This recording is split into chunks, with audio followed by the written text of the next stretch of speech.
আজ তোমাদের এই কনস্ট্রেন্ট রিলেশন নিয়ে একটা প্রবলেম দেখাবো। তো এইগুলো তো আমাদের যে কোনো কম্পিটিটিভ এক্সামের খুব রিলেভেন্ট প্রবলেম। তো কনস্ট্রেন্ট রিলেশন একটা এক্সাম্পল দিই। হলো যে এটা একটা এইরকম পুলিশ সিস্টেম দেওয়া হলো, এটা এম, এটা 3M। তাহলে এটা হেভি মাস, এ নিচে নামবে, এ ওপরে উঠবে। এর অ্যাক্সেলারেশন আমাদের বের করতে দিয়েছে। তাহলে এর অ্যাক্সেলারেশনটাকে আমি যদি A2 আর এটাকে যদি A1 ধরি, তাহলে আমরা কিভাবে সলভ করি? আমরা প্রত্যেকটা বডির ফ্রি বডি ডায়াগ্রাম আঁকি। সেখান থেকে আমরা প্রত্যেকটা বডির এই টেনশন, মাস, অ্যাক্সেলারেশন নিয়ে একটা ইকুয়েশন হয়। দুটো বডির ফ্রি বডি ডায়াগ্রাম থেকে দুটো ইকুয়েশন পাবো NLM ইউজ করে। কিন্তু দেখো এখানে কিন্তু আমার হিসাব মতো এই যে টেনশনগুলো যদি নিই, তাহলে আমার তিনটে আননোন কোয়ান্টিটি আসছে, একটা, দুটো, তিনটে। তাহলে আমাকে এদের সলভ করার জন্য তিনটে ইকুয়েশন লাগবে। NLM ইউজ করে দুটো ফ্রি বডি ডায়াগ্রাম থেকে দুটো ইকুয়েশন পাবো। তাহলে আরেকটা ইকুয়েশন আমার দরকার। সেই আরেকটা ইকুয়েশন আমরা কিভাবে বের করব? সেটা হচ্ছে আমি যে প্রসেস এখন দেখাতে চলেছি সেই প্রসেসে বের করব। সেটাই হচ্ছে আমাদের কনস্ট্রেন্ট রিলেশন। এই ধরনের প্রবলেমগুলোতে একটা অবজেক্টের অ্যাক্সেলারেশন আর একটা অবজেক্টের অ্যাক্সেলারেশন দুটো রিলেটেড, ইন্ডিপেন্ডেন্ট নয়। তাহলে এদের এই অ্যাক্সেলারেশনগুলোর যে রিলেশন হবে বা ভেলোসিটি বা ডিসপ্লেসমেন্টের যে রিলেশন হবে, সেটাকেই আমরা বলি কনস্ট্রেন্ট রিলেশন। আমি শুধু ওই তিনটে ইকুয়েশনের মধ্যে এই লাস্ট কনস্ট্রেন্ট রিলেশন ক্যালকুলেশনটা দেখাবো। দেখো আমি কিভাবে এটা করতে পারি। এই যে প্রবলেমটা, আমি প্রথমে দেখো যে এখান থেকে মনে করা যাক এই যে স্ট্রিং, যে দড়িটার উপরে দুটো পুলি ঝুলছে, একটা ঝুলছে একটা আটকে আছে, এই টোটাল লেন্থটা স্ট্রিংয়ের কিন্তু কনস্ট্যান্ট। কারণ এই স্ট্রিংটা হচ্ছে ইনএক্সটেন্সিবল, বাড়ে না। তাহলে লেন্থ যদি ইনক্রিজ না করে, কনস্ট্যান্ট হয়, আমরা মনে মনে ভাবছি এইটুকুনি লেন্থ ধরো x2, ঠিক আছে? মানে এখান থেকে ধরছি আমি, এই লেন্থটা x2, এই লেন্থটা x1। তাহলে এখান থেকে এটা x2, এখান থেকে এটাও x2, তাহলে 2x2। এইদিকে এইটা হচ্ছে x1 প্লাস x1 প্লাস এই যে লেন্থ, এটা তো সব সময়ের জন্য ফিক্সড। এই যে সারকমফারেন্স এখানে যে লেন্থটা আছে স্ট্রিং এর, সেটাও ফিক্সড, এটাও ফিক্সড। এই ফিক্সড লেন্থ গুলোকে নিয়ে আমি বলছি একটা ফিক্সড লেন্থ L0। এই টোটাল যে লেন্থ, সেটা হচ্ছে total length of this string, আর সেটা হচ্ছে একটা কনস্ট্যান্ট ভ্যালু, কারণ লেন্থ স্ট্রিংটা বলেছে ইনএক্সটেন্সিবল। তাহলে এটাকে যদি আমি ডিফারেন্সিয়েট করি, 2d2x dx2 dt dx1 dt, আর L0 তো কনস্ট্যান্ট, তার ডিফারেন্সিয়েশন 0, এটাও 0। তাহলে এইটা হয়ে যাচ্ছে, দেখো এই যে dx2 dt, যত টাইম বাড়বে এটা তো নিচে নামবে, এটা উপরে উঠবে। তাহলে x2 লেন্থটা কি হবে? কমতে থাকবে। তাহলে x2 লেন্থ যদি কমে, তাহলে তার রেট অফ ডিক্রিজ, এই যে dx2 dt, এটা কি হয়? এটা কি বোঝাচ্ছে? যে rate of change of x2, তাহলে সেটা নেগেটিভ, কমছে বলে।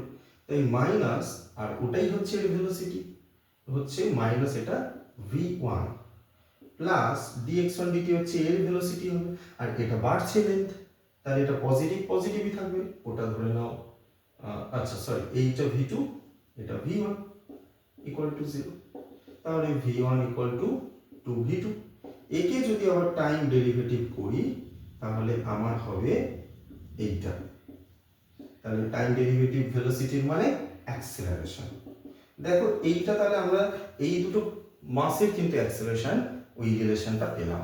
তাহলে এই যে মাসের অ্যাক্সেলারেশনটা আমরা পেলাম, এটা হলো আমাদের কনস্ট্রেন্ট রিলেশন। তো এইটা আমরা আরেকটা প্রসেসে দেখাবো। এই কনস্ট্রেন্ট রিলেশন আরেকটা প্রসেসে কিন্তু বের করা যায়। এটা আমরা ধরো first method. Second method,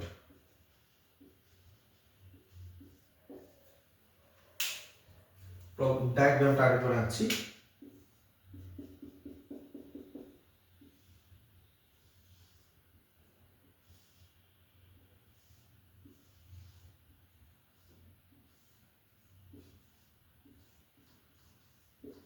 M, এটা 3m, ঠিক আছে। তাহলে এখানটায় দেখো যে যদি এটা তো ভারী, এটা নিচে নামবে, এটা উপরে উঠবে। ধরো এই পুলিটা কিছুক্ষণ পরে এখানে উঠে এলো,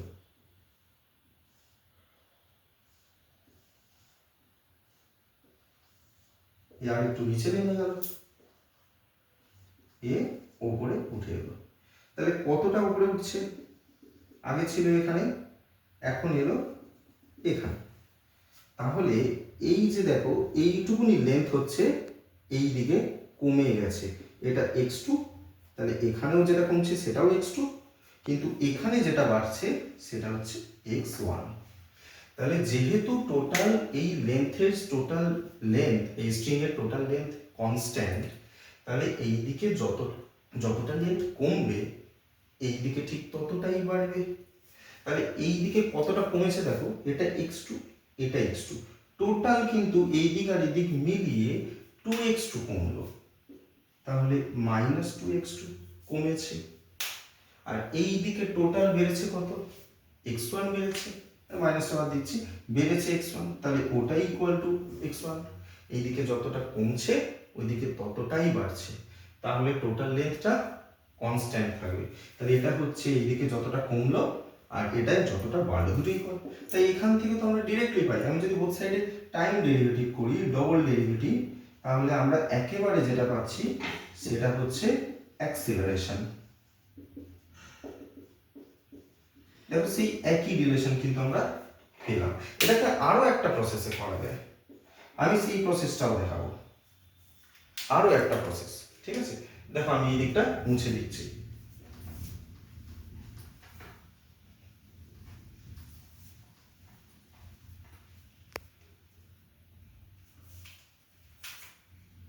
এটা হচ্ছে আমাদের থার্ড প্রসেস।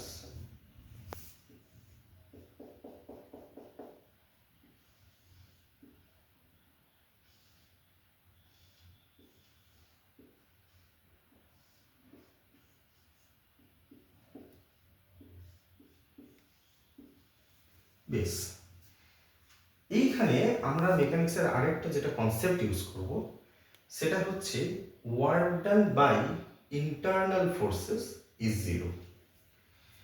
এই সিস্টেমের ওপরে এক্সটার্নাল ফোর্স বলতে এর ওয়েট আর এর ওয়েট, কিন্তু সিস্টেমের এই যে পুলি মাস নিয়ে যে সিস্টেম, এদের ইন্টারনাল ফোর্স বলতে শুধু এই টেনশন ফোর্সগুলো। তাহলে এখানে আমি লিখতে পারি যে টেনশন ফোর্সের জন্য টোটাল যে ওয়ার্ক ডান সেটা জিরো। সামেশন মানে অনেকগুলো ফোর্স আছে, অনেকগুলো ওয়ার্ক ডান ক্যালকুলেট করতে হতে পারে। তাহলে এখানে এর ডিসপ্লেসমেন্টটাকে নাম দিচ্ছি x2, এটা ভারী নিচে নামবে, এটা x1। তাহলে এই মাসের উপরে ফোর্স কত? উপরে 2t, এর ডিসপ্লেসমেন্ট x2, টেনশন আর ডিসপ্লেসমেন্টের মাঝখানে অ্যাঙ্গেল 0 ডিগ্রি cos 0, সামেশন তাই প্লাস, এর উপরে ওয়ার্ক ডান কত হবে? এটা t, এর ডিসপ্লেসমেন্ট নিচের দিকে x1, ডিসপ্লেসমেন্ট আর টেনশনের ফোর্সের মাঝখানে ডিরেকশন কত? 180 ডিগ্রি অ্যাঙ্গেল, তাহলে এটা হবে cos 180, এটা ইকুয়াল টু 0। তাহলে বোথ সাইড থেকে আমরা যদি টেনশন t দিয়ে ডিভাইড করি তাহলে আমরা টেনশন কেটে যাবে, 2x2, এটা 1, cos 180 -1, x1 ইকুয়াল টু 0। তাহলে x1 ইকুয়াল টু 2x2, সেই একই এখান থেকে ডেরিভেটিভ করে v1 ইকুয়াল টু 2v2 আর a1 ইকুয়াল টু 2a2 আমরা পাবো। তাহলে দেখো এই একই প্রবলেম আমরা তিনটে অ্যাপ্রোচে করতে পারি। এই সিমিলার পুলি কনস্ট্যান্টের উপরে আরেকটা एग्जांपल দেখাবো, সেটাকেও আমি সলভ করে দেখাচ্ছি। দেখো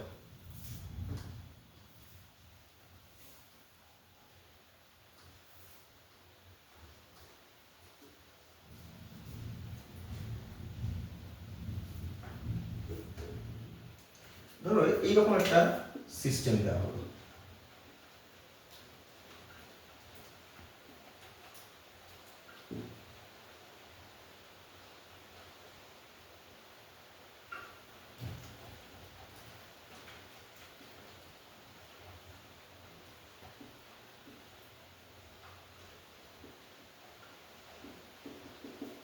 এটা ধরো মাস এম, এটা 3m, এখানে এফ ফোর্স দিয়ে আমি টানছি,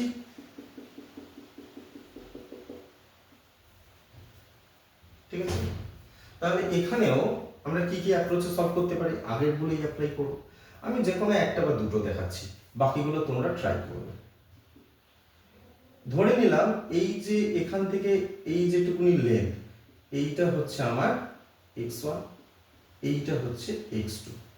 তাহলে একটা, দুটো, তিনটে, চারটে, 4x1, এখানে একটা, দুটো, তিনটে, চারটে, পাঁচটা।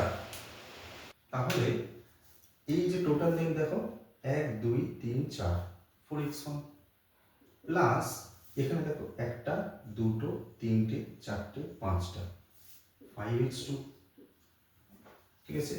আর এই যে ছোট্ট এই লেন্থটা, এটা একটা কনস্ট্যান্ট, ওটা এল নট ইকুয়াল টু কনস্ট্যান্ট। তাহলে এখানে আমি যদি এদের ডেরিভেটিভ করি, তাহলে 4 dx1 dt plus 5 dx2 dt, আর এগুলো সব কনস্ট্যান্টের ডেরিভেটিভ 0। তাহলে এখানটায় দেখো, এই যে যত এটা এই দিকে যাচ্ছে তত এই x1 লেন্থটা কমছে, x2 বাড়ছে। তাহলে dx1 dtটা যেটা এর ভেলোসিটি, সেটা কি হবে, মাইনাস, কমছে বলে, ঠিক আছে। তাহলে মাইনাস 4v1, এইটা তাহলে কি হবে, প্লাস 5v2 ইকুয়াল টু 0। তাহলে v2 equal to, side change যদি আমরা করি, মাইনাস 4/5 ইন্টু v1। তাহলে এইটা হচ্ছে এই দুটো অবজেক্টের ভেলোসিটি রিলেশন। এদের যদি টাইম ডেরিভেটিভ করি, তাহলে পাবো অ্যাক্সেলারেশন, সরি এটা প্লাস হবে অ্যাক্সেলারেশন। তাহলে a2 ইকুয়াল টু 4/5 a1। তাহলে এইটা হচ্ছে আমরা কনস্ট্যান্ট রিলেশন এর পেলাম। এটাকে যদি আমরা ওই আরেকটা মেথডে করি, এটা ধর ফার্স্ট, এটা লাস্ট যে মেথড, ওই থার্ড মেথডে যদি আমরা এটা সলভ করতে চাই, তাহলে কি লিখবো দেখো। তাহলে এখানে তখন আমরা লিখবো কটা টেনশন, একটা, দুটো, তিনটে, চারটে, চারখানা টেনশন ফোর্স। তাহলে টি ইন্টু এর ডিসপ্লেসমেন্ট বলছি আমরা ধরো x1, আর এর ডিসপ্লেসমেন্ট x2। তাহলে আমরা শুধু ইন্টারনাল ফোর্স নেব। তাহলে এখানে চারখানা tension, 4t x1 cos 0 degree, tension যেদিকে, ডিসপ্লেসমেন্ট সেই দিকে, প্লাস এর কটা, একটা, দুটো, তিনটে, চারটে, পাঁচটা। তাহলে 5t ওর x2 cos, এর টেনশন এইদিকে, ইন্টারনাল ফোর্স, আর ডিসপ্লেসমেন্ট এইদিকে। তো ফোর্স আর ডিসপ্লেসমেন্টের মাঝখানে 180 ডিগ্রি, এটা ইকুয়াল টু 0। এখানে কিন্তু আমাদের এক্সটার্নাল ফোর্স নেওয়া চলবে না। আবার টেনশন দিয়ে বোথ সাইডে ডিভাইড করো, 4x1 এটা 1, cos 180 value -1, minus 5x2 equal to 0। তাহলে এখানেও সেই একই, 4x1 ইকুয়াল টু 5x2। একে যদি ডবল ডেরিভেটিভ করি,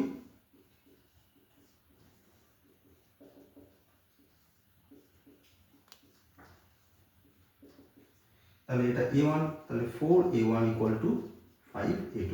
সেই এই একই রিলেশন কিন্তু আমরা পাচ্ছি। তাহলে এই পুলি কনস্ট্যান্টগুলো আমরা এই তিনটে মেথডের মধ্যে যে কোনো একটা মেথড দিয়ে কিন্তু সলভ করতে পারি।